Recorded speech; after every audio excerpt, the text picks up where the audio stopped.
সকাল সকাল সবজি খেতে চলে আসলাম কিছু বেগুন ওঠানোর জন্য। আপাতত কিন্তু এখানে পাট শাক আর বেগুন ছাড়া কিছু নেই। আগে কিন্তু এখানে অনেক ধরনের সবজি ছিল, ঘরে মাত্র 2টা বেগুন আছে, তো রান্না করার জন্য তো আরো কয়েকটা লাগবে। তাই ভাবলাম যে খেতে থেকে যে কিছু বেগুন উঠিয়ে নিয়ে আসি, কিন্তু এসে দেখলাম বেগুন গাছে সেরকম একটা বেগুন বড় হয়নি, আর এই ছোট ছোট বেগুন দিয়ে তরকারি ভালো লাগবে না। পরে পাট শাকের ভিতরে দেখি 2টা বেগুন একটু বড় হয়েছে, তার জন্য 2টা বেগুনই উঠিয়ে নিলাম। ঘরে কিছু আছে তো এগুলো দিয়ে রান্না হয়ে যাবে। রান্না করার আগে জানিয়ে দিতে চাই, আমার বিজনেস পেজে কিন্তু আপনারা একদম খাঁটি মশলা পেয়ে যাবেন, যেগুলো একদম ঘরোয়া ভাবে আমি নিজের হাতে তৈরি করেছি। এখানে পেয়ে যাচ্ছেন 100 গ্রামের 4টা মশলা কম্বো, প্রাইস মাত্র 350 টাকা, আর 250 গ্রামের কম্বো প্রাইস মাত্র 750 টাকা। এই 4টা মশলার ভিতরে পেয়ে যাবেন মরিচ, হলুদ, ধনিয়া আর জিরা গুঁড়া। মশলাগুলো নিতে এখনই লাবণীস অর্গানিক পেজে ইনবক্স করুন। খেতে থেকে বেগুন উঠিয়ে নিয়ে আসার পরে পুকুর পাড়ে চলে আসলাম এগুলাকে কাটার জন্য। ঘরের ভিতরে প্রচন্ড পরিমাণে গরম, কিন্তু পুকুর পাড়ে তো সবসময় ঠান্ডা থাকে, তার জন্য এখানে বসে গেলাম তরকারি কেটে নিচ্ছি। আজকে কিছু ডাঙা, বেগুন, আলু এগুলা দিয়ে রান্না করব। খোলামেলা পরিবেশে বসে থেকে তরকারি কাটতে কিন্তু খুবই ভালো লাগে। আজকে বাহিরে একটু বাতাস ছিল, তাই ভাবলাম যে বাহিরে বসে থেকে কেটে নিই। যদিও আমি তরকারি, শাক, সবজি সবকিছু ঘরে থেকে কেটে পরিষ্কার করে নিয়ে আসি, কিন্তু আজকে অতিরিক্ত গরম থাকার জন্য আর ঘরে কাটা সম্ভব হইলো না। পুকুর পাড়ে অনেক বাতাস আছে, তার জন্য পুকুর পাড়ে চলে এসেছি।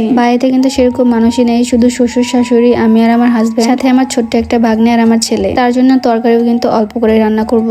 আজকে এই সবজিগুলো রান্না করব ঘাইরা মাছ দিয়ে। আজকের ঘাইরা মাছগুলো কিন্তু অনেক বড় বড়ই ছিল, আর বড় ঘাইরা মাছ খাইতে কিন্তু ভালো লাগে। আমার কাছে তেল জাতীয় মাছগুলো খাইতে অনেক ভালো লাগে, যেমন পাঙ্গাস মাছ, এই ঘাইরা মাছ, মানে এর মতো যতগুলা মাছ আছে সবই আমার কাছে ভালো লাগে। তো সবকিছু কিন্তু রান্না করতেছি আমার বিজনেস পেজের এই মশলাগুলো দিয়ে। এগুলা কিন্তু একদমই দেশি মরিচের গুঁড়া। সব ধরনের মরিচের ভিতরে কিন্তু দেশি মরিচের গুঁড়া স্বাদ বেশি, তার জন্য আমি দেশি মরিচের গুঁড়াটাই করেছি। বাজারের মশলার সাথে কিন্তু আমার মশলাগুলো কখনোই এক হবে না, কারণ এগুলো আমি নিজের হাতে কিনে নিয়ে এসে ভালো করে পরিষ্কার করে রোদে শুকিয়ে তারপর ভাঙিয়েছি। বিশেষ করে মরিচটা ভালো করে ধুইয়ে শুকিয়ে বোটা ছাড়িয়ে তারপর ভাজি করেছি। যারা বিজনেস করে তারা কিন্তু কখনোই মরিচ থেকে বোটা ছাড়িয়ে গুঁড়া করে না, এতে করে ওজনটা অনেকটাই কমে যায়, বিজনেসে লাভ হয় না। আমি কিন্তু অতিরিক্ত লাভের আশা না করে সীমিত লাভ করে মরিচের গুঁড়া বিক্রি করতেছি। মরিচ থেকে মরিচের বোটা ছাড়িয়ে দিলে কিন্তু অর্ধেক ওজন এমনি কমে যায়, শুকাইলে তো আরো কমে যায়, তার জন্য কিন্তু আমার মশলাটার একটু দামও বেশি, যদিও অন্যান্য পেজের তুলনায় অনেক কম। আমি কিন্তু অনলাইন পেজে অনেক ঘাটাঘাটি করে তারপরে দাম ফিক্সড করেছি। এক একটা পেজে মরিচের গুঁড়া কিনতে গেলে 800 900 এরকম কেজি নেয়, তারা কিন্তু বোটাও ছাড়ে না, ভালোভাবে পরিষ্কার করে কিনা তারও ঠিক নেই। আমি বোটা ছাড়িয়ে ভাজি করে তারপর গুঁড়া করি, তারপরেও তাদের থেকে কিন্তু অনেক দাম কম রাখি, কিন্তু